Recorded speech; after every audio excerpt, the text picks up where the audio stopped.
All right, and welcome into another edition of Dues Hockey Hotline. I am your host every Saturday morning, Matt Diegert, and I'm actually joined this morning by the host of No One to Blame, very, very good goaltender in his high school days, Jesse Scarsella, Due Nephew at Due Champions here. We have a very, very special guest that I'm going to introduce in a second. But I do want to say thank you to joining us because Brian is sick this morning, Jesse, and thank you for always hopping on and doing whatever you can for the network. Hey, absolutely, man. I'm ready to have a little group therapy session this morning on the state of the Sabres right now. Yeah, we kind of need it. And with that being said, I know that he wants to get some things off his chest. So from Talking Buffalo, I do want to introduce Pat Moran. Pat, thank you so much for being with us this morning to have to kind of counsel this therapy session for us. How are you this morning? I'm good. Thank you for having me on, guys. And, there's nothing more I could think of that I would rather do than get up on a Saturday morning and in the midst of a 10-2 Buffalo Bills season, another big game on the docket for tomorrow. Nothing more I enjoy than getting up on a Saturday morning and talking about the Buffalo Sabres. Yeah, for sure. I mean, that's something that we were enjoying up until about yesterday when we heard about not having palm trees and being only about taxes. So that was something that out of the just complete ordinary, man. What did you think about that press conference yesterday? Well, for starters, I lived in Florida from 2016 to 2021, okay? And I've seen a lot of palm trees. Kevin Adams wasn't nothing wrong about that. And they are nice and they feel good and, all that stuff. But move back to Buffalo in 2021. Look, let me start here, okay? I might come in hot right away, so there's a little good. Bit of Go ahead, bring it on. In the heat. I tweeted something during the press conference yesterday, and I'm slightly paraphrasing, but I still feel that way right now. The game, obviously, on Tuesday night where they blew the 4-goal lead, that was a historic home ice choke job. We all know that. We really don't need to dissect that game at this point, but that left a lot of Buffalo Bills or Sabres fans angry, including myself. But that paled in comparison to how angry I was about this press conference yesterday. That actually made me more angry than sitting there and watching the Sabres blow a 4-goal lead on Tuesday night. Because what happened on the ice, it's physical, it's out there, and to some extent, well, I shouldn't say it's beyond their control because they can hold a 4-goal lead. Things happen on the ice, okay? But what happened Friday with this press conference it was just, to me, it's the ultimate PR disaster, and it exemplifies what's the problem with this team right now, not just even on the ice, but also off it as an organization. It really starts from the top to the bottom, and it's not just the owner, the GM, the coach, the players. It's the people who work inside that organization, the PR team, for an example. Yesterday was a PR disaster. Mike Harrington, Lance Lysowski, they said very publicly that the reason why this came about was because they wanted to talk to Adams. So they set a press conference. That should have been, and anyone who covers hockey should know this, that could have easily been a quick little media scrum that happens in front of the locker room, either before they play on Thursday night against Winnipeg, or maybe, first intermission, whatever, or right after the game, or it could have happened literally right now as we're live on your show. He could be holding court with the media right now before they play Utah on Saturday. The guys get their quotes. That's what they want. Harrison, Lance, Joe Yurt, and whoever covers the team, they want to get their quotes. They could have asked their questions. And even if the answers were the same, it just would have been a lot more low key. But when you announce and you put something out that you're going to have a press conference ahead of time, the expectations go through the roof. The fans are a lot more locked in. They care a lot more. So now, the bar is kind of raised. Yeah. And then when you hear what was, let's be honest, for the most part predictable, what Kevin Adams had to say, that's just going to raise the anger level of fans and media, content creators, people, anyone who's got anything to do with the Sabres. It's going to raise that anger to another level. Yeah. So yesterday, what I'm saying is yesterday should not have happened. That should not have been a press conference. They could have handled it completely different in media scrum and got your quotes, do your stories, and it didn't have to blow up, because now, like, they needed another reason. I think league-wide right now, yesterday was almost kind of like a laughing stock. Yeah. As much as I don't like, Mike Harrington, As a sports person, he did an amazing job getting what he could out of his questions and everything yesterday.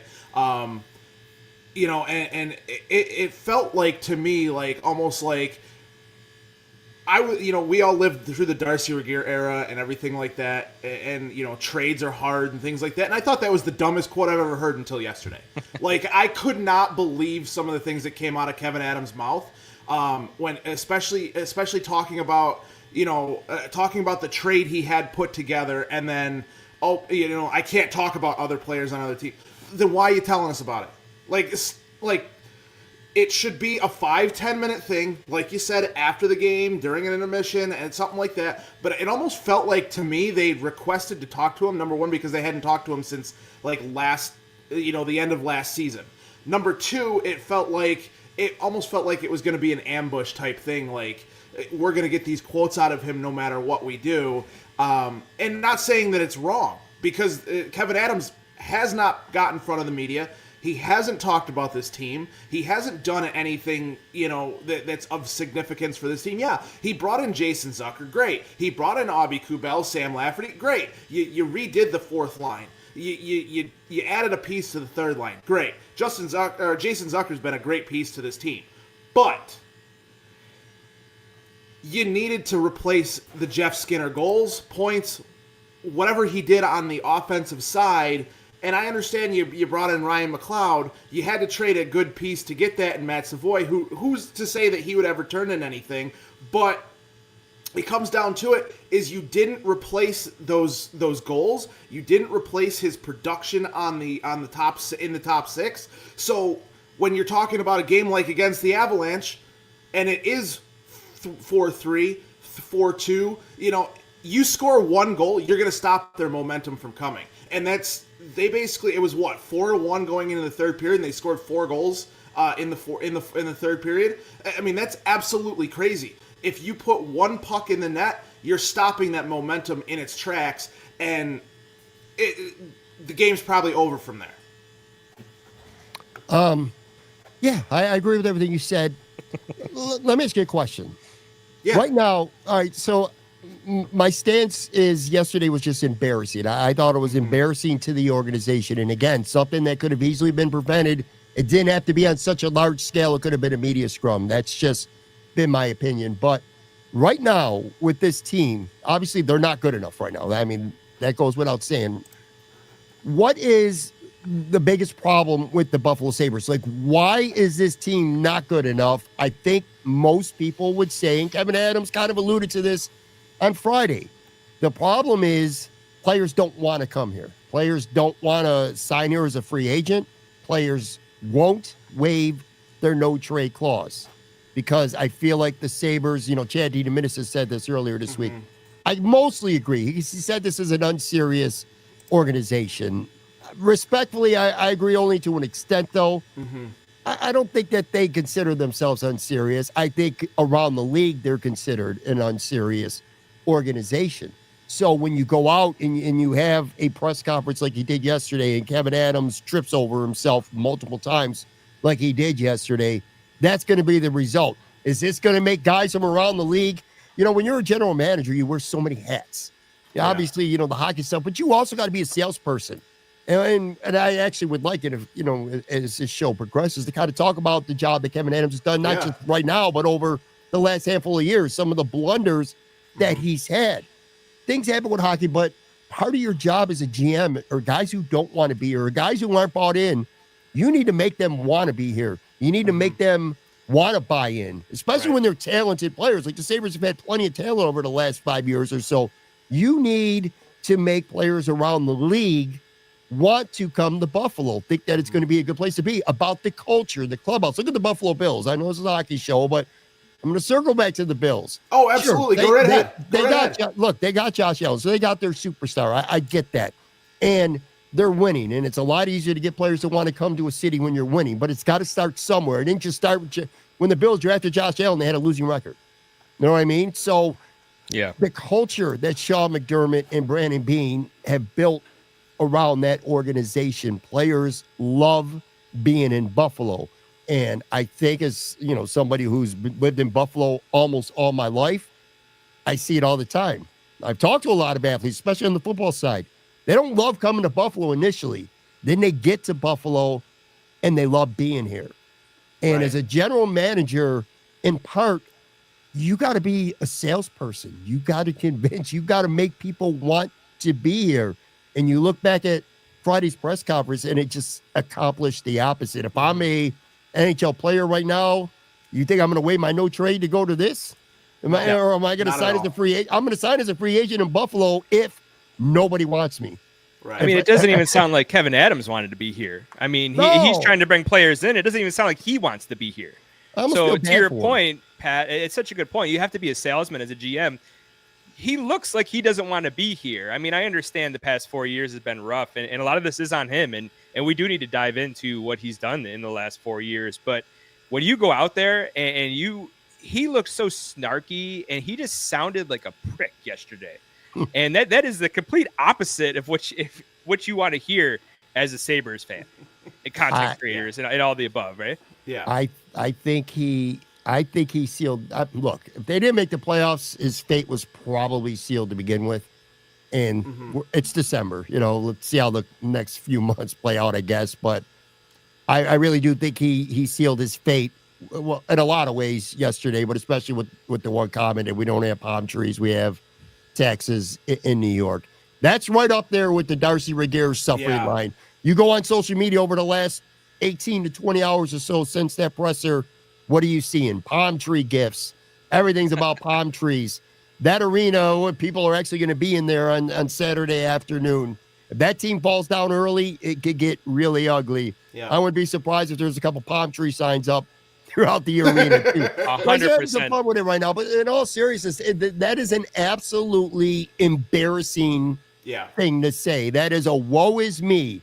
And again, if you're crying, which he's been doing for months now, crying about the fact that it takes two to tango with a trade, and that players don't want to waive their no trade to come here.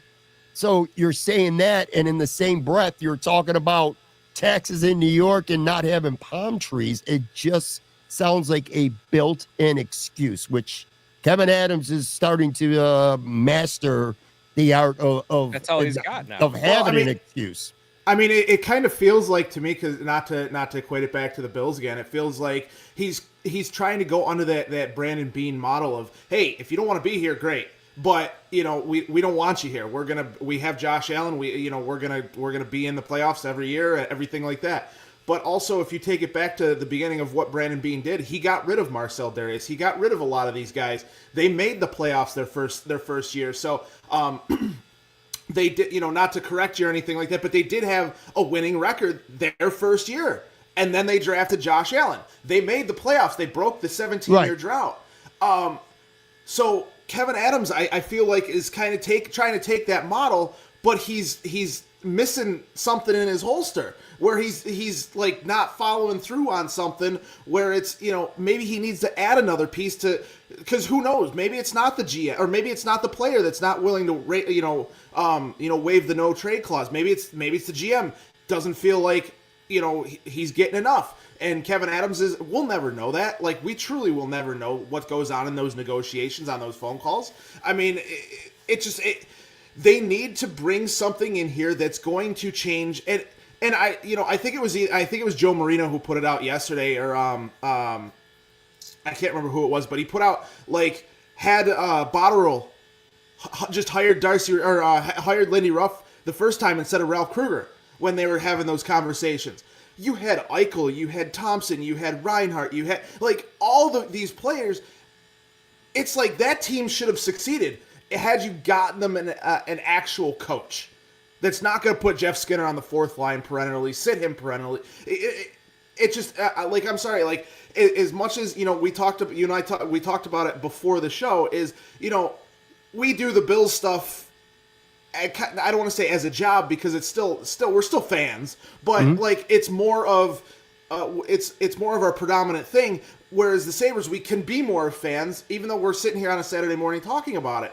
But I get so angry about it because and I never got this angry about the Bills' 17-year drought, because it's just like, there's only so much you can control in a 17-game season. There's a lot more luck into it, and there's a lot more things that go into a 17-game season. Whereas you have an 82-game season in hockey, you lose one, you got to come back and win another couple. You got to build those points, and they're not doing anything any different than any other year. Yeah, great, you brought Lindy Ruff back. I love that he's coach. I don't think he should have been fired the first time, honestly. But when it comes down to it, the Sabres need, I don't want to say superstars, but they need to have that like team mentality, and it's like they have no foundation. Yeah. Well, what is the nucleus of this team? Because it seems to be changing every single year. I mean, Pat, how do you feel about Kevin Adams drafting over his tenure? He's been here since June 2020. How have you felt about the way that he's drafted, trying to build the nucleus of this team? I don't know. I still feel like it's a little bit to be determined with some of these guys, like Kulik. Well, they traded Savoy already. Let me go back real quick though with the Bills, what I meant to say with the Bills. Okay, so yes, you're 100% right. So in 2017, they broke the drought, made the playoffs. But that wasn't a team that was built it wasn't the culture that they were starting to build. Right. You had guys like Tyrod Taylor. He was never going to be the future of the Buffalo Bills. A million different things broke their way that season, and they made the playoffs, which, by the way, and I think any Sabres fan at this point would take a million different things breaking the way for the Sabres to be able to make the playoffs one time and then go from there. But what I was talking about, like with Josh Allen, so in 2018, they stunk. But that was almost kind of designed. They were kind of tearing the team down and rebuilding. They were able to draft Josh Allen, as a rookie, but they got rid of a lot of them. They got rid of Sammy Watkins. They got rid of Darby. They got rid of a lot of their, younger core players at the time. They basically start over, and they were just building a new culture. When it comes to the Sabres, they're directionalists right now. I keep going back to Kevin Adams, and I feel like at the very end of the day,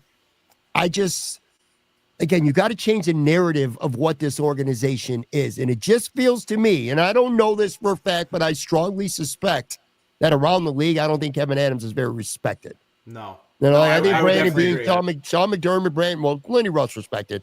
Brandon Bean around the league as a GM is very respected.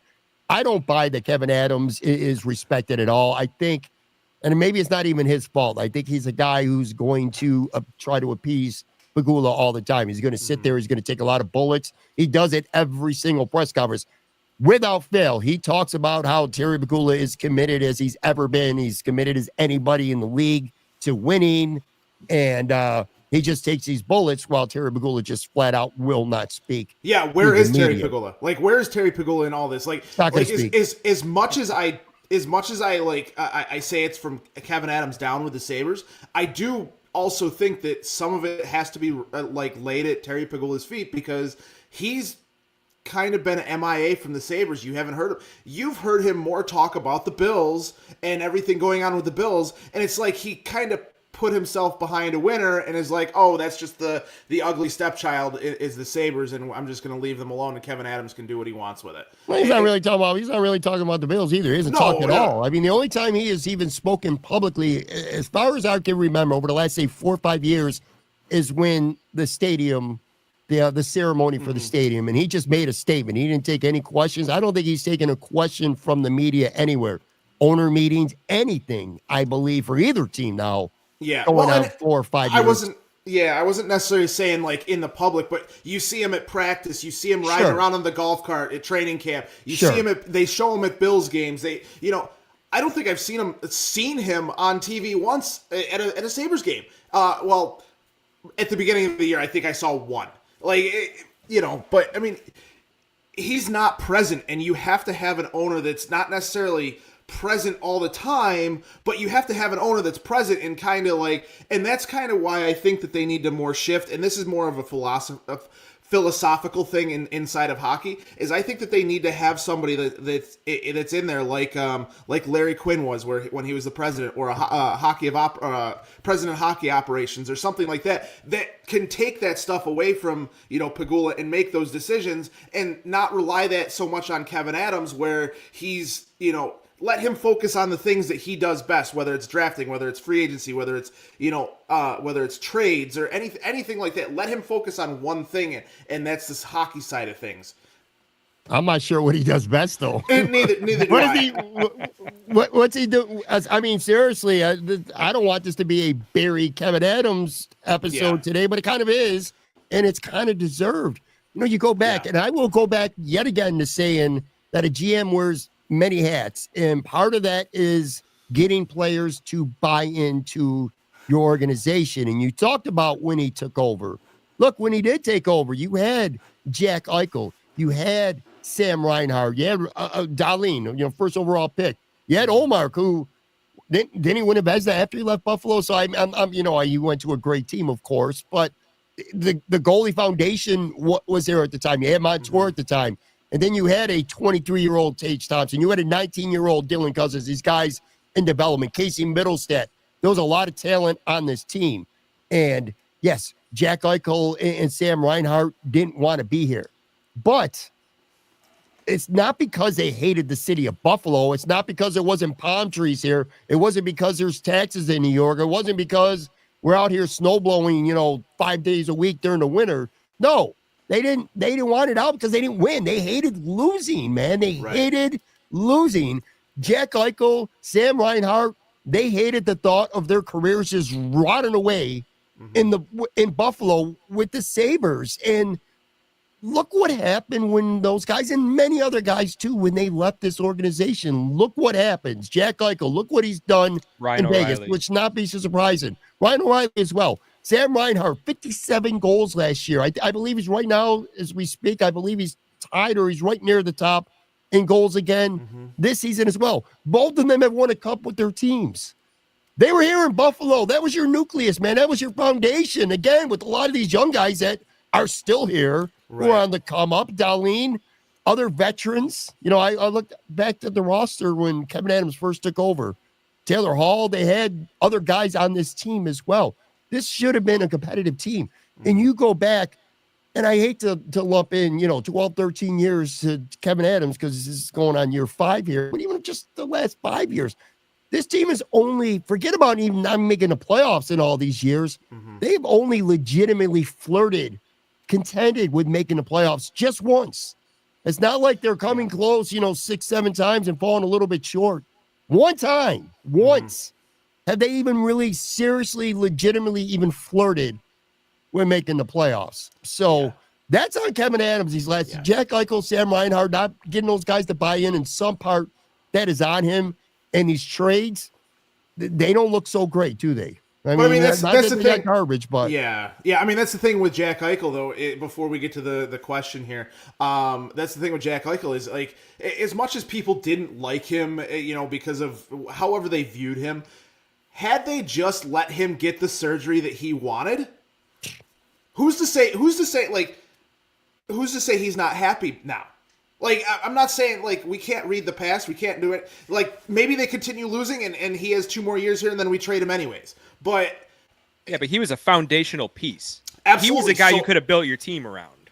Absolutely. Everything I heard about him and the surgery probably was, if not probably, it was the final nail. But everything I've heard from other people about Jack is that he was the last, 18 months or so, he was just miserable. He was miserable here. There just was an organization that's going nowhere. And the players know that. The players know that. And these guys want to win. And I think it was more about being in a losing, dysfunctional organization than it was being in the city of Buffalo as opposed to the bright lights of Vegas or the palm trees with them right out in Florida. Before he left, too? What's up? Didn't they strip his C before he left, too? Took his captaincy from him, I believe so. I think he was out at the time. I don't remember. It was such a fumble, man. It was just an ugly way to treat someone that should have been the foundational player of your team. I mean, we talked about it so many times, but how many players are you just going to let walk? And then you see the success that they have. So how are you going to bring in new players when players are leaving and having much more success? Like, it's just, what do we do? Like, it happens all the time. I know this is your guys' show, but I can't help myself here, man. No, you're perfectly fine. Let me ask you guys a question here, okay? Yeah. And I want to, as much as I'd like to take credit for this thought, I can't. My buddy Tone Pucks, I got to give him a shout out. He posed this question to me yesterday, and I retweeted it out. How much do you think? Well, Kevin Adams has talked about nobody wanting to come here. Right now they can't get good quality veterans. They tried to make trades. He admitted that on Friday. They thought he had a deal in place. Um, they've struck out with guys waiving their no trade to come here. Free agents won't even give Buffalo a sniff right now. That's pretty well documented. I don't think Kevin Adams uncovered any stones with that on Friday. How much, knowing that players don't want to come here, do you think Kevin Adams prematurely gives these long, terrible, stupid deals to his own players, locking them up young, kind of rolling the dice, like almost playing the stock market with these guys because, hey, we're going to sign you to 6-7 year deals and overpay you right now because now you're ours. You're not going anywhere. We can't go get a really solid top 4 defenseman or a top 6 guy via trade or a free agent. Nobody wants to come here. So what I'm going to do is I'm going to prematurely lock up our quote unquote, some of our core players. Matthias Samuelsson got a 7-year contract. He literally played 54 games and he got a 7-year contract. Dylan Cousins, who, before that, I don't know if that fight last year, things seem to have changed since then. But even so, 7 years, $49 million based on one season. And he got paid before the end of that one good season. He had 31 goals a year and everything looked great. But he got a 7-year, $49 million deal based on that. Owen Power.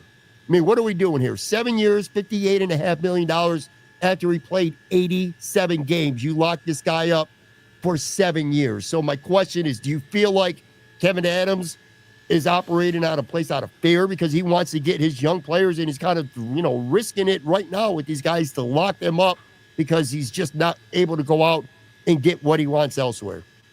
Jesse, I'll let you touch on that first. No, I think that's an amazing point. I love that. And it definitely seems like that. It seems like he is grasping for straws with some of these contracts and he doesn't want to be left with no one. And he's drafting these guys. So he needs to do something to hopefully, these guys pan out and make him look good. Because right now he's got nothing.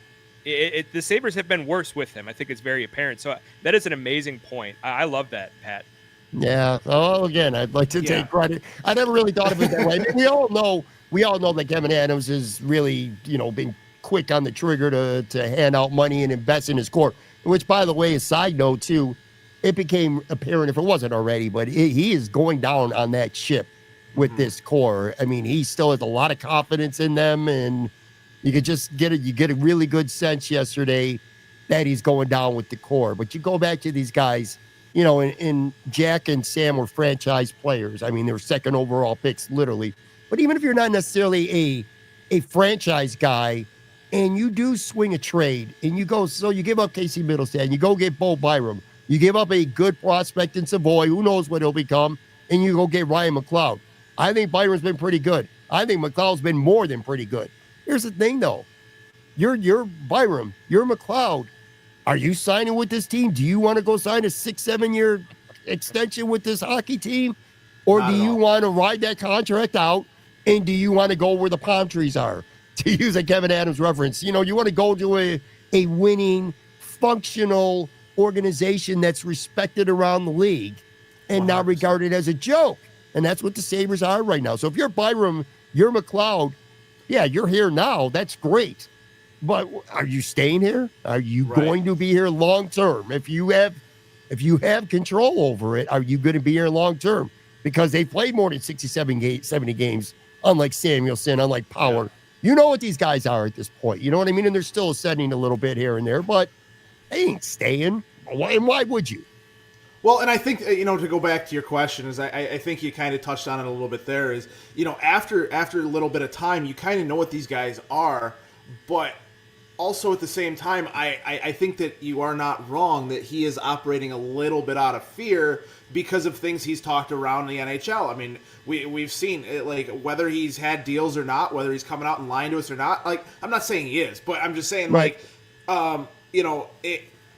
it does feel like he does have that sort of, like, that fear in the back of his head, but also too, like, who would have predicted the drop off from Dylan Cousins? Who would have predicted, Owen Powers playing as bad as he is right now? I mean, I don't know. I do feel that in some way he is, operating out of fear, but I also think that it's a combination of that, with, looking at it is, if Owen Power, he had this great 87 games, what if he turns into another Dahlin and I signed him to a 3-year bridge deal or 2-year bridge deal, and now I have to pay him $11 million more than what Dahlin's making?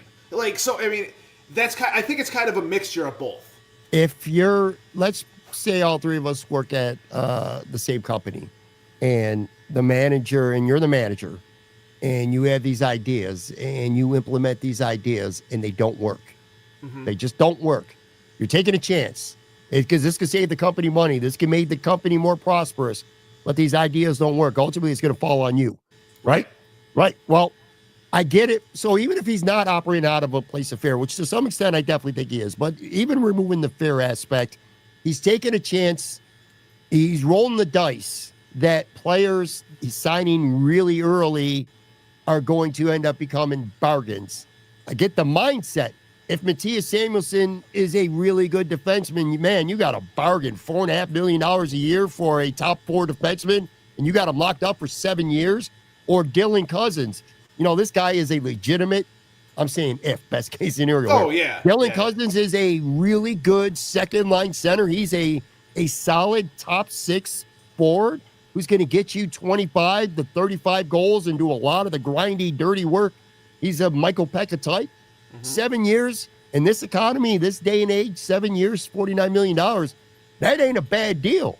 No. It's not a bad deal. But the problem is, it's a terrible contract right now.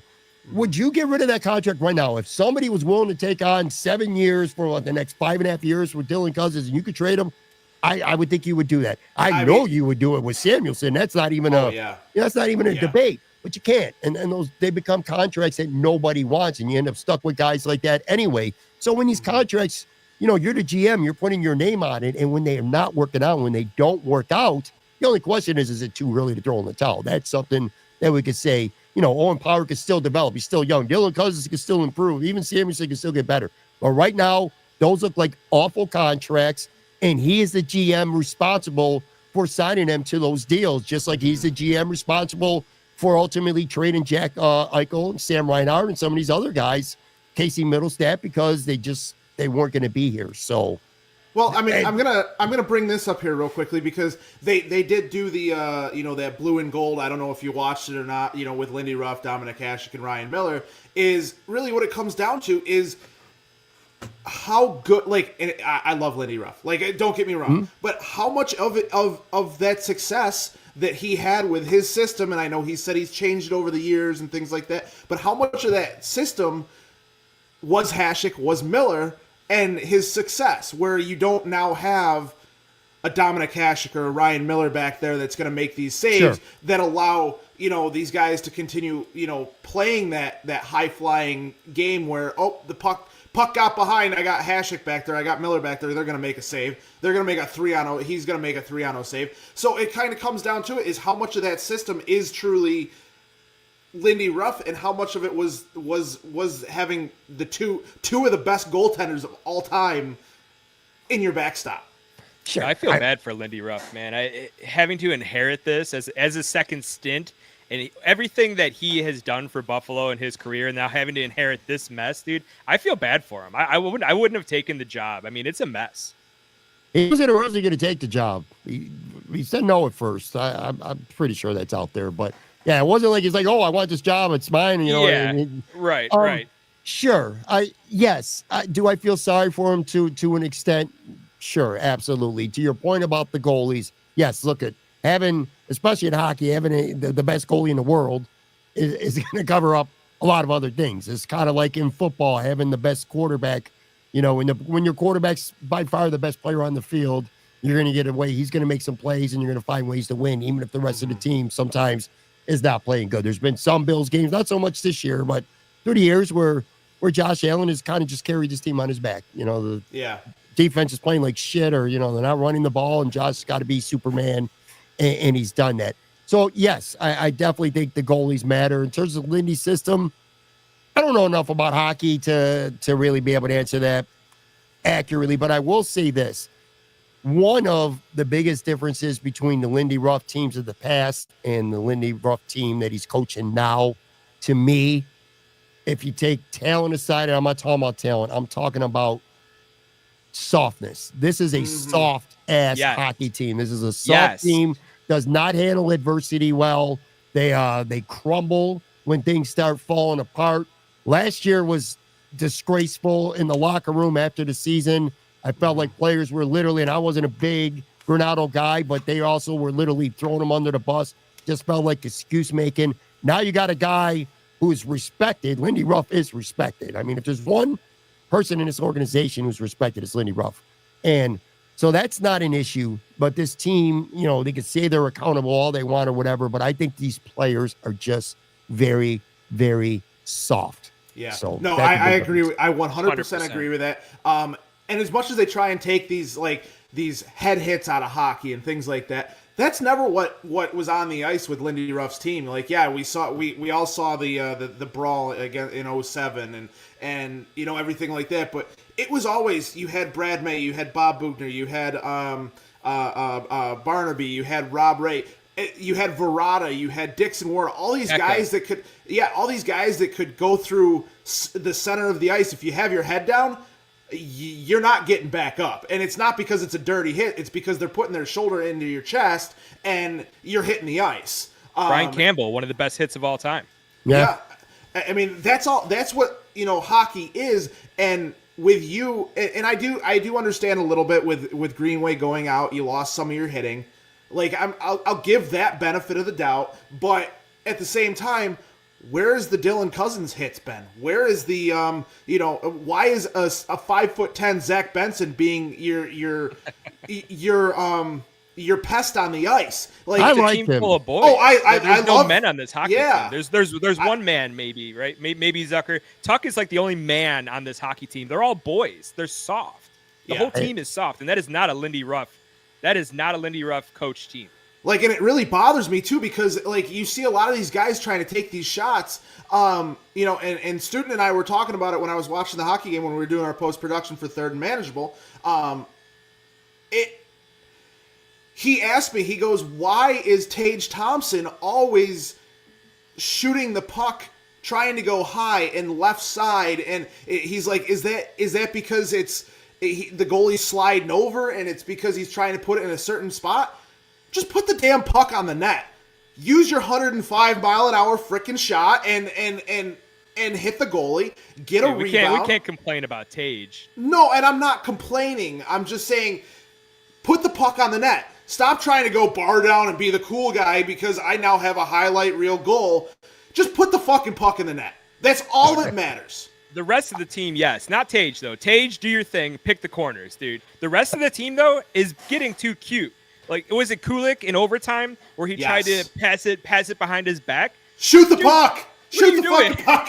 That is the guy you need to be yelling at, not Tage. No, and I'm not necessarily yelling at Tage or anything like that, but I mean, like, because I know he's part of the whole winning you good money on your parlay. You know, just throwing you a little joke there, Jesse. But but seriously though, I mean, all these guys are playing soft. They're playing this teenage style, college style, junior style hockey where, I'm better than everybody else. I'm going to shoot it bar down. I'm going to go bar down. I'm going to try and pick my spot. Just put the fucking puck on the net, get a rebound for one of the guys that's standing in front of the net and play this garbage style hockey where these guys are cleaning up the garbage in front of the net. Who on this team, aside from Alex Tuck, would you say is a leader? I know Darlene's a captain. I'm not saying captains. I'm saying leaders. Mm-hmm. Who on this team is a leader? Who's somebody who could have played in the first Lindy Ruff regime and been successful, not just because of their talent, but just their all-around game, their leadership. I struggle to think that. Maybe Greenway. I say Tuck. Zucker. Yeah. Zucker, sure. Zucker, Benson. I think Benson could have played. He'll get there, sure, but not many, man. Not many. No. Look, ultimately with this team, at the end of the day, the first line was good. And I had to break it up, because the second line, all right? I think the fourth line has been okay. I think the third line, especially when Greenway was healthy, was probably the most pleasant surprise of this team. That McLeod Greenway line with Zucker was awesome early in the season. But it comes down to, and this is yet again another indictment of Kevin Adams to an extent, but that second line has killed them, whether it's Cousins, Quinn, and whoever. Benson, although I like Benson, but whoever it is, it's Quinn, it's Cousins, and whoever they try on that line, it just hasn't worked. This is where the organization has failed, because if they had a solid second line guy to play there, we might not be having this tone of conversation. Right. Kevin Adams is not having that press conference that yesterday that was an embarrassment and a disgrace. But not getting that guy has killed this hockey team. And I want to bring the Paul's comment up here because it's a very good one. It's a very good one and very true, because we might not be sitting here talking about a 13 now going on, hopefully not, but going on 14-year playoff drought. Had he had a better trade deadline or done something at the trade deadline 2 years ago, we might be talking about, they haven't made the playoffs in a couple years. They broke the drought 2 years ago. Great. We're at the point where the Bills were in 2017. They broke the drought. They got these guys in here. Okay, now Adams is building. Let's continue. Had a little injury bug last year. Great. We understand. But had he done anything, and this is something that I talked about with a buddy of mine, when we were going through it, is go get something. Go get something that's going to help this team push them over the top. It's not Greenway. It's not go get scoring, go do something, because you don't know what's going to happen next year. Tage Thompson, Alex Tuck, all these guys, Dylan Cousins, all these guys had career years, right? That year. So that only happens when you have career years. Like, you're not going to have a career year every year. Tage Thompson isn't going to go 50 goals and then 60 goals and then 70 goals. He's going to get what he had, and that team played so very well. And then to sit there and not make the playoffs and have the excuse. I make the joke all the time that I hate Hudson Fasching because he's the reason we didn't make the playoffs that year. As much of a joke that is, it kind of does fall on Kevin Adams that year because he didn't do anything except for go get a third line player.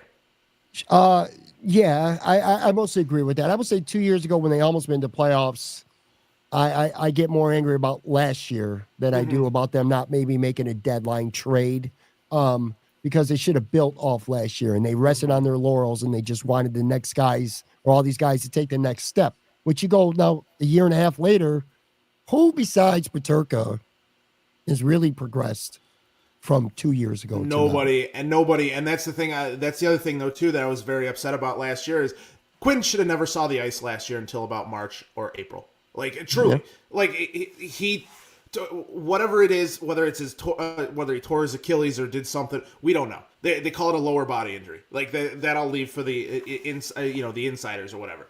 But when it comes down to it, I truly don't think that, and you're starting to see that now because you're starting to just see him come back to somewhat of the player he was. He hasn't got the scoring touch back, but he should have never seen the ice last year because he's overcompensating for what was going on in his his lower body. He gets another injury to his knee or whatever it was, and now he's out for most of the rest of the year. And those 5 games that he was playing, it wasn't worth it. He should have just been out the whole year and let him grow into the following year. Bring another player in or anything like that. If Dylan Cousins and Jack Quinn, let's just take those 2 guys and nobody else. If those 2 guys, the way they played 2 years ago, if they were playing like that right now, this would be a completely different hockey team. And I struggled to find who's at fault with that, because Granato got a lot out of him 2 years ago, but Granato was the coach last year, and both those guys regressed. Well, Quinn was hurt last year. Right. This year you got Lindy Ruff, and Quinn maybe is still working his way back, but God, that it's night and day. Mm-hmm. This is not the Jack Quinn I saw 2 years ago, and it's not even close. No. If you had the Jack Quinn from 2 years ago, and you had the Dylan Cousins, the 31 goal scorer from 2 years ago, and that's your second line with Benson, Kulik, whatever you want to do with that third piece on the second line, I feel like this is a completely different hockey team. To me, one of the great mysteries with this organization right now is how and why did Cousins and Quinn fall off like they have, and why can't they seem to be able to get it back? Well, and with the cap space. And this is where it comes down to the cap space. And a lot of people, rightfully so, are angry. They're sitting on a lot of cap space. They could retain salary in a trade. There's a lot of things they could do. They're not. Kevin Adams is banking on what I just said. He's banking on Cousins and Quinn being what they saw 2 years ago, or maybe even better. And I'm just not sure it's going to happen. In fact, I don't think it's going to. Yeah, and I mean, it comes down to it where I truly think he's trying to make hockey trades rather than, trying to acquire a player that he really likes and doing whatever you can to get that player, because at this point, you may not have a job next year. You may not have a job in 2 years if you survive this year. So do something now and go get it. But that also, you bringing up, Jack Quinn and Dylan Cousins, their kind of downfall. That kind of brings up Arlo's question from earlier is, why did Lindy not bring in his own staff? Why did he keep Matt Ellis on there? Why did he bring up the guy from the AHL? Why did he, I get, he Seth Appart might be the guy that's going to overtake Lindy when he decides to hang it up, but it comes down to it is, why did he truly not go out and bring anybody in? Why did he not go try and get, bring in, Michael Pekka from the Rangers, or any of these guys that maybe potentially he had before, or all along his coaching tree along the way? Why did you not do anything to bring any of these guys in that are proven commodities? Whereas Matt Ellis had the worst power play last year in the entire NHL, basically. And you saw it at the beginning of the year, 0 for 23 or whatever before they scored a goal. It's a good question about Lindy Ruff's staff. I don't know. I don't know the answer to that. I'll say this. I'm starting to feel the buyer's remorse from Lindy Ruff. Earlier in the show, you said you feel sorry for him. And I'm like, I don't know if I really feel sorry for him. He got paid. He's coaching again. He's got a chance to cement some more legacy. Here we sit. It's early December, so we're literally just 2 months into the season. And all the goodwill, all the PR bravo that hiring Lindy Ruff brought, the enthusiasm from the crowd, it's gone. It's gone. It's early December. We're not even at Christmas yet. Right. And people are fed up with this team. And Lindy Ruff is being spared. I don't see a lot of criticism. It's more people like us saying, man, I feel sorry for Lindy Ruff, than it is people saying, well, Lindy ain't doing shit with these guys. He's not getting these guys to play any better than Don Granato did. I don't know. It's a good question about the staff. I wish I had an answer. I don't know enough about the organization, but man. There's no transparency in this organization. We should know. Like with the Buffalo Bills, and I know we keep going back to it, and I think it's okay that we keep going back to it because Kevin Adams even brought it up in his presser. He wanted to talk about the Bills, right? We know who has what power in that organization. We know who's drafting the guys. We know all of that. It seems like there's full transparency with the Bills. With the Sabres, there's nothing. We have no idea who's pulling the strings behind there. Why Lindy didn't bring in his staff, we have no idea. Isn't that part of the issue here, though? There's something behind the scenes that just does not add up with this team. Ownership. Yes, and it starts. Yes, shit rolls downhill, right? All the way from the top down, and there needs to. If they don't make the playoffs this year, I mean, Terry better start chopping some heads off of this thing, right? It has to happen. The only thing I'll say about Terry Pegula that's positive right now when it involves the Buffalo Sabres is he's not afraid to eat money to make change. He gave Granato an extension and he fired him before the extension even kicked in and has to pay him for that. I'll give him credit for that. But, when you go back to Kevin Adams, and a lot of this ends up on Pegula, but again, it's Adams taking bullets.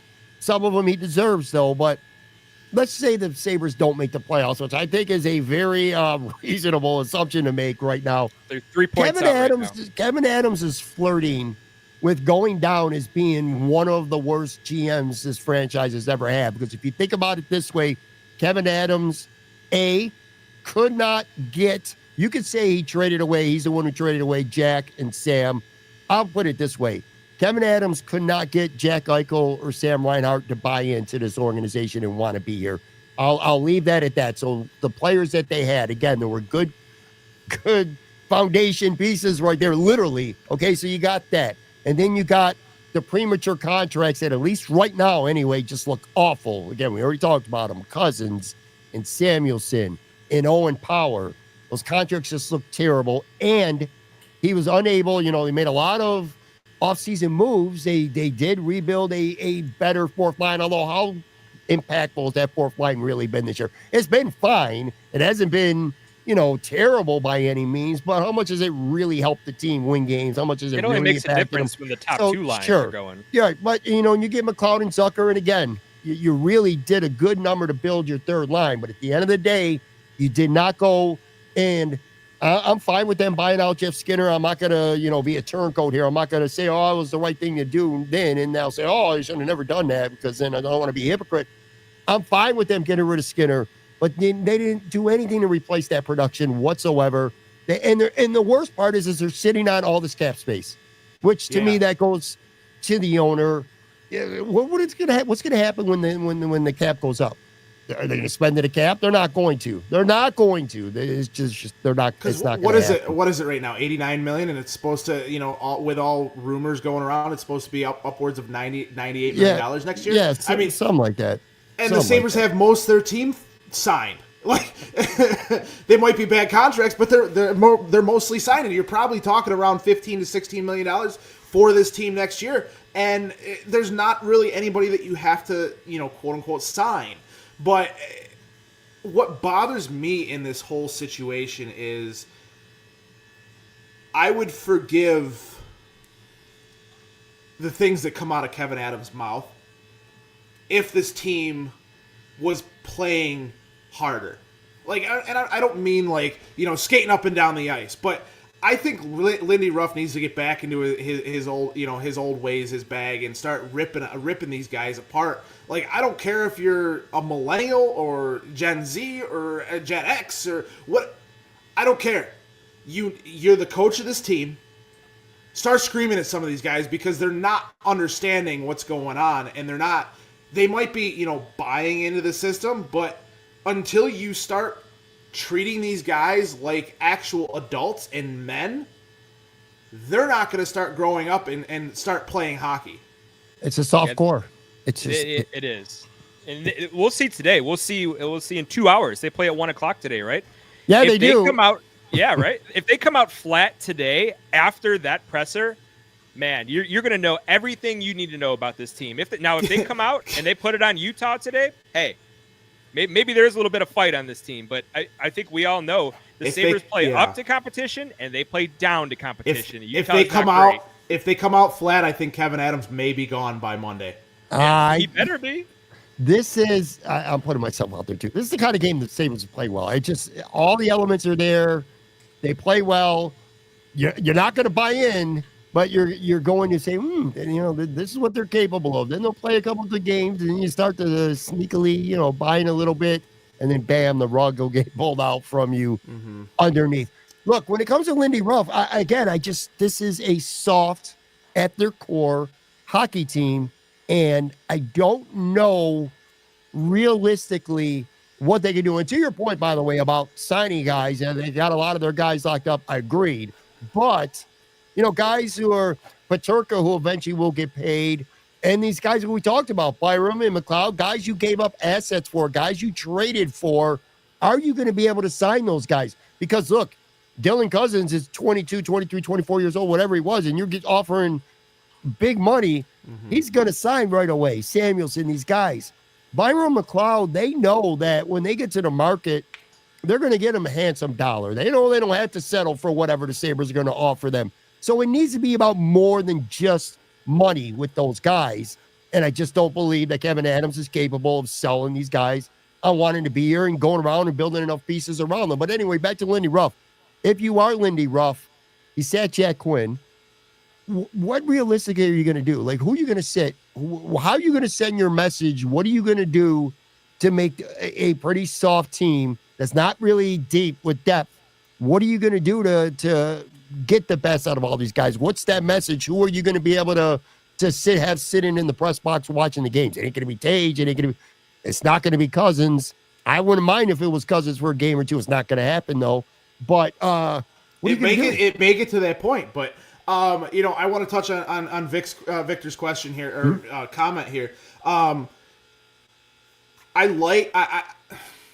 like this type of comment, but I also hate it in some sorts of ways because who is like we sit here as fans and say this and content creators, but who are they going to go out and get that's going to be quote unquote better than Kevin Adams at this point right now? They brought in one of the best coaches to ever coach in the NHL, and it still hasn't turned around this team. So what is going to make you think you bring in a first-time GM or one of these guys that's, a 30-year vet as a GM? You go out and bring back Scotty Bowman. Sure, right?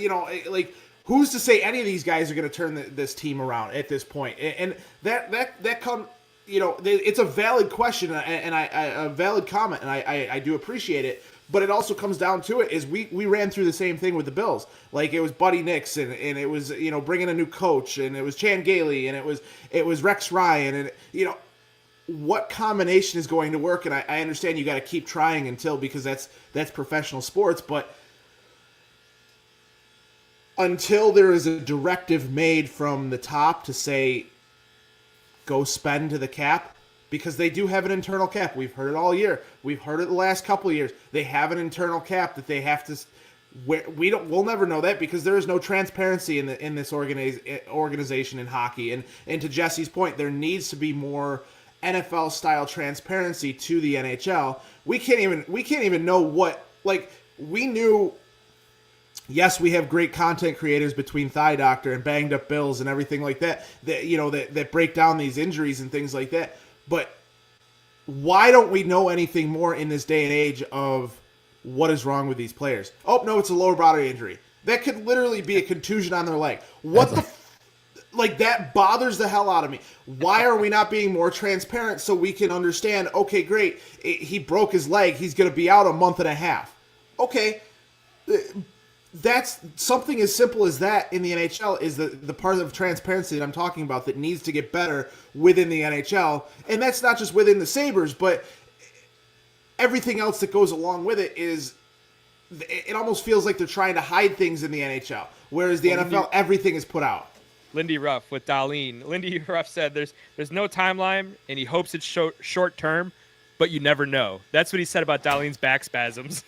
That's hockey, man. It's frustrating. I've been complaining for years with hockey. Everything's an upper body or a lower body. And once in a blue moon, you'll get a middle body injury too. Look, how does this change? It's a good question, and I don't know because it feels like Tage Thompson is one of the better goal scorers in the league, and Rasmus Dahlin is a cornerstone all-star defenseman.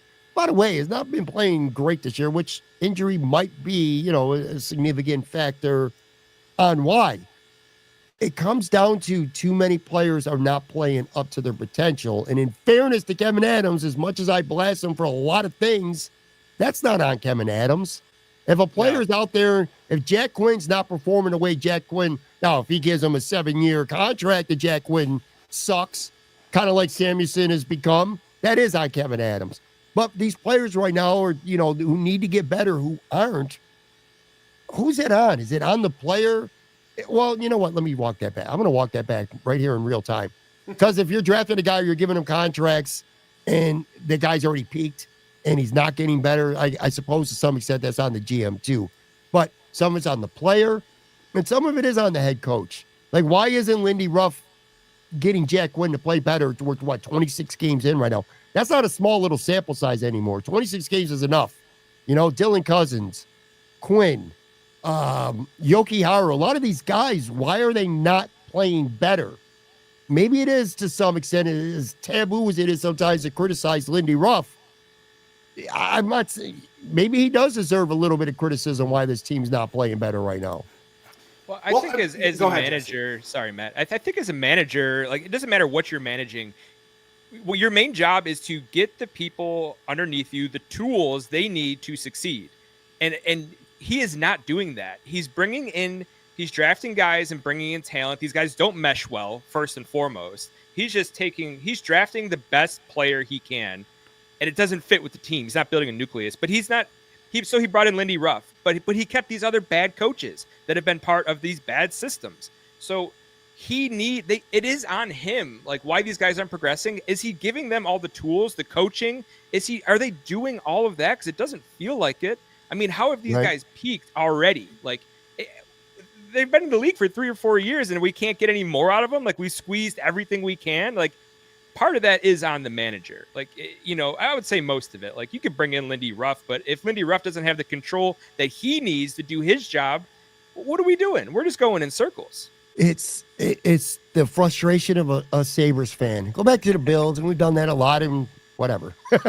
But you go back to the Bills when Rex Ryan was the coach, okay? To me, those 2 seasons where Rex Ryan was the coach of this team, it was easy to pinpoint what the issue was. And the issue was Rex Ryan. That team was good enough to win, and I thought Rex Ryan was a bad coach. He had a big mouth. He was a good quote. As somebody who covered him, it was a lot of fun to listen to him talk. He would give you a lot of good sound bites, but he was a very lousy coach with the Buffalo Bills. It was easy to pinpoint that. With the Sabres, I don't know fully. The players are at fault. The coach, to some extent, is at fault. The GM, the owner, not giving them the, even though Kevin Adams denies it, not allowing them to spend the money to go get somebody else who really could help this team now. There's just so many areas. I feel like that movie where the blackboard's behind and he's frantically pointing at like what the problem is with the Buffalo Sabres, and he's pointing around like that. That's what it feels to me like right now with this team, which is not good because it's like so many things that are not right about this hockey team right now, which is crazy because you know what? What are they? 3 points? They're 3 points out of a wild card spot right now. Yeah. Well, guess what? Yeah. They're also 2 points away from having the first pick or the best chance of getting the first pick in the Eastern Conference right now as well. So and depends on how you want to look at it. And that's the thing. Like, I come back to it, and I think that Lindy Ruff needs to go like full Kurt Russell and Miracle? No. But, I mean, would it surprise me if it needed to come to that and these guys realize they need to start playing for each other and hockey's more of a team game than any other sport out there? Sure. If I heard that from the Sabres that he skated us for 4 hours, great. You signed up to play hockey.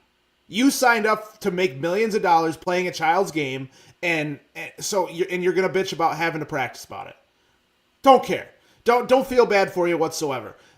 You change the product on the ice on your game nights, you might not have to skate for 4 hours. You might not have to skate for 2 hours. You might just be able to go watch film and understand it. Like, sure. And that's one of the other things that bothers me too is there should be more on ice stuff in practice than what the hell are you going to see on film? Like, as a player, like, it's not football. You're not breaking down a duo block or, anything like that. Get the puck, make sure you play with your team, and go put the puck in the net. Like, how much more? Paycheck, baby. There's a lot of hockey people that are going to be pissed at you for that statement. I don't care. I don't care at this point because we're 13 years into a playoff drought and nothing else seems to be working. Just go play hockey. We haven't won a playoff series in 17 years, too. Add that in there. The drought is fine, but not even winning a series in 17 years. Like, what is going on? All right. Yeah, go ahead, Pat. No, I was going to say the other thing, too, with Kevin Adams, the palm tree thing is the quote that's going to resonate again. That's going to be it's going to be on the tombstone of his Sabres GM career, ultimately, just like Darcy Regier with the suffering was. But what makes me have the most, or I should say the least amount of confidence that things are really going to turn around and that this team is going to be anything more than what it is right now, which is a team that'll win a couple, lose a couple, stay in the mix, I guess, so to speak, but not break through, not get over the hump, is he's going to go down with the ship. He's not going to trade players like Peterka. Not that I don't like Peterka. I'm just saying players like Peterka, Cousins, if somebody wanted him and was going to get, with the contract or whatever, his core guys that he really likes, power, they're not going anywhere. They're not going anywhere. He's going down with that ship. And And again, I don't know what kind of demand these guys would even have in the trade market, given the contracts with some of them.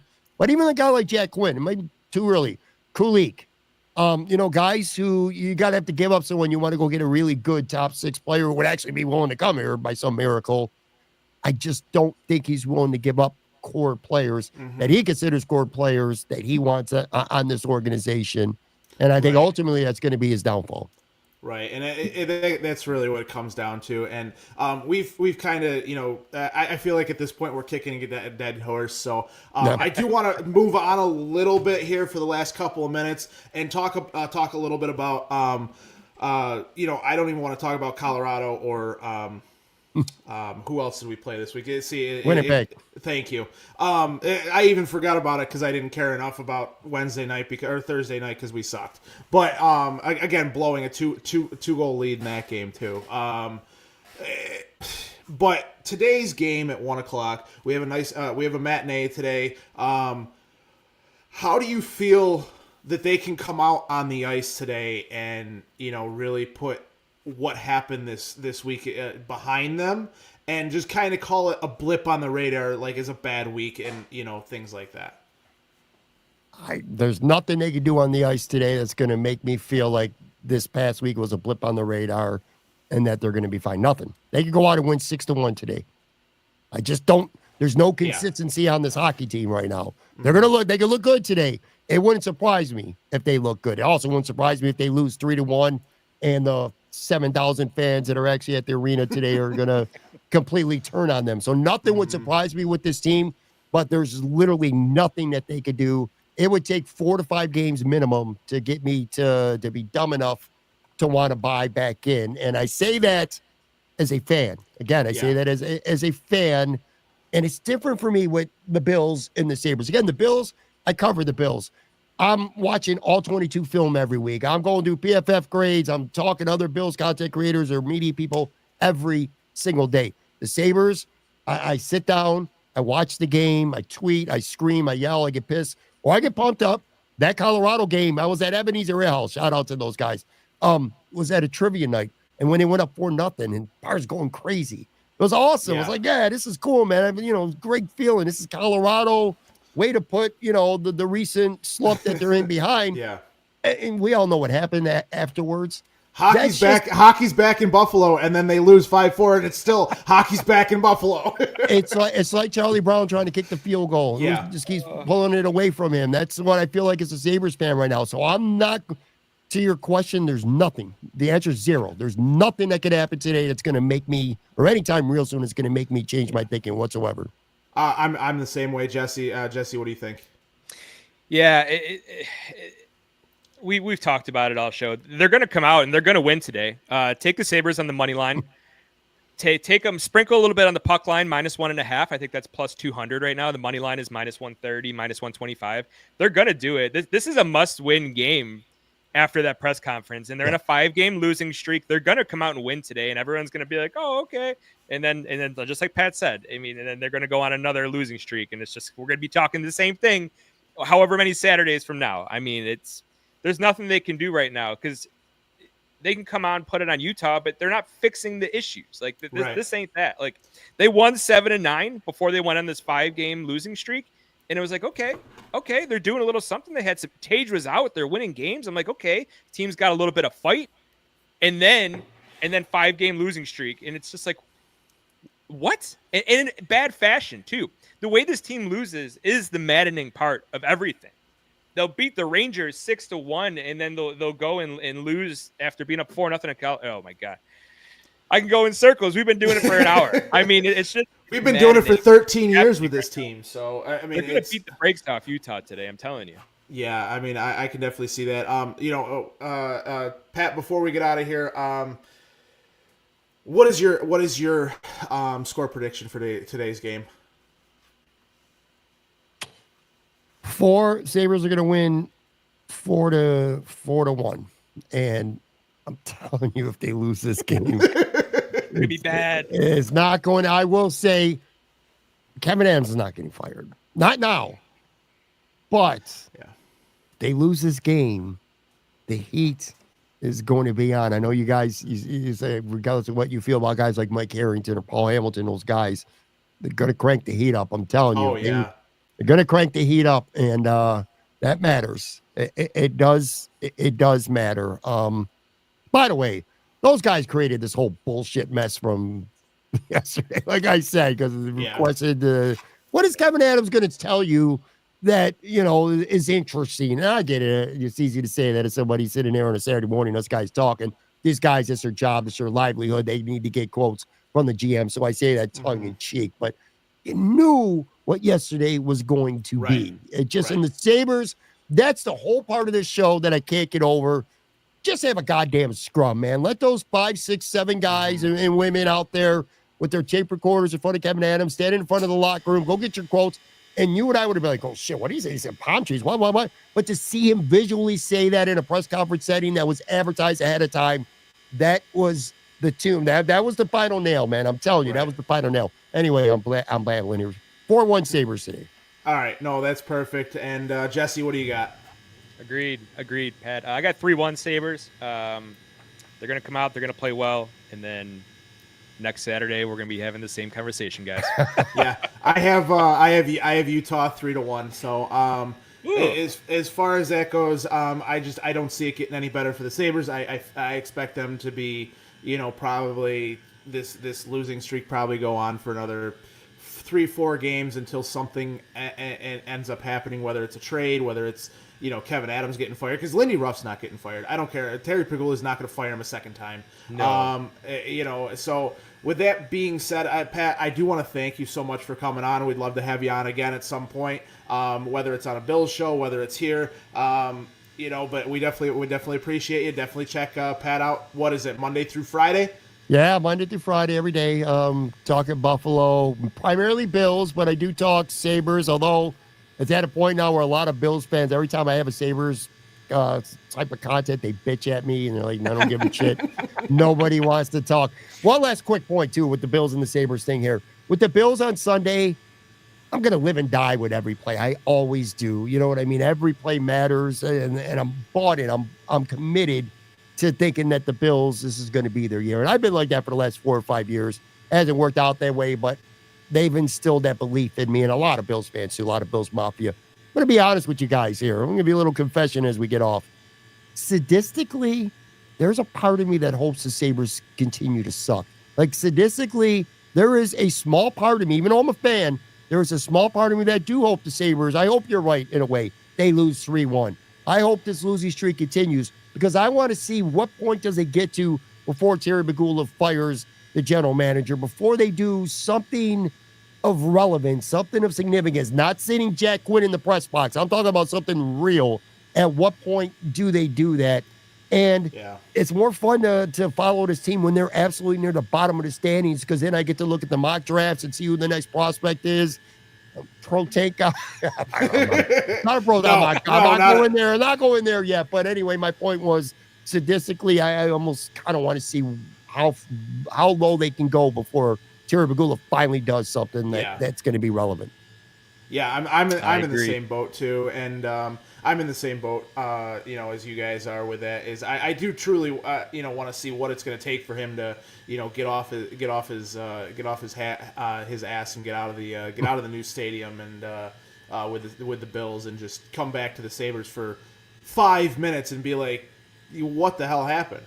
It's literally like it reminds me of Sim City from like 2000 on, where you built this amazing city and everything like that. You walk to the bathroom for 5 minutes, you come back and the city's on fire. That's the Sabres. That's the Sabres for me, and I'm sure we'll be talking about it. Pat, I always love your tweets about it, because as a fan, differently, you sit there with the Bills. You're more pragmatic. You're more more professional, a little bit more buttoned up than you are. But I like the raw emotion from my content creators, whether it's and that's what I try and provide, because I truly am a fan of both teams. Like, I truly am, I can break down film with the best of them, for the Bills and everything like that. But, with the Sabres, I truly am. It's more of a passion for me than anything else. been playing hockey since I've been three years old. I love it. I love watching the Sabres. I love the Sabres, and it pains me. So I look forward to having seeing your tweets, seeing how passionate you are, knowing I'm not the only one this passionate about this team, and I do want to thank you so much for hopping on with us, and definitely check out Pat Moran Talking Buffalo, at Patrick Moran TB on Twitter. Sunny Reds, your sponsor. Definitely check them out because they got that amazing coal fire pizza, and the wings are some of the best in Buffalo. Definitely check them out. I don't know their address off the top of my head. 1841 Abbey Road. Thank you so much, Pat. I definitely want to thank you. Thanks for coming on. Guys, one last closing thought. A winning Buffalo weekend. Bills money line, Sabres money line, plus 175. Go book that. $100 on that wins you 175. Put a quick 275 in your pocket for Christmas. For Christmas, we want to thank everybody, everybody that hopped on with us and tuned in. All 115 of you, watching us live. Anybody who watches us afterwards on the recording, we definitely want to thank everybody that does everything, especially our sponsors. Iliad Apollo's 3785 South Park Avenue, Blaisdell, New York 14219. W.GG, the official energy drink of Dew Champions. Fubo TV, Fat Boy Surf Club. Beauty Pools, Kayak Pools, Sons of Erie, and anybody else that I missed, Hamburg Brewing. We definitely want to thank you, and definitely check out the Sabres at 1 p.m. today, and check us out all during the week, and check us out for Dew's Hockey Hotline next Saturday at 10 a.m. as always. And Brian should be back next week. We want to thank everybody here tonight, and Pat, again, a huge thank you for hopping on with us. Thank you, Pat. Appreciate you guys. Good time, man.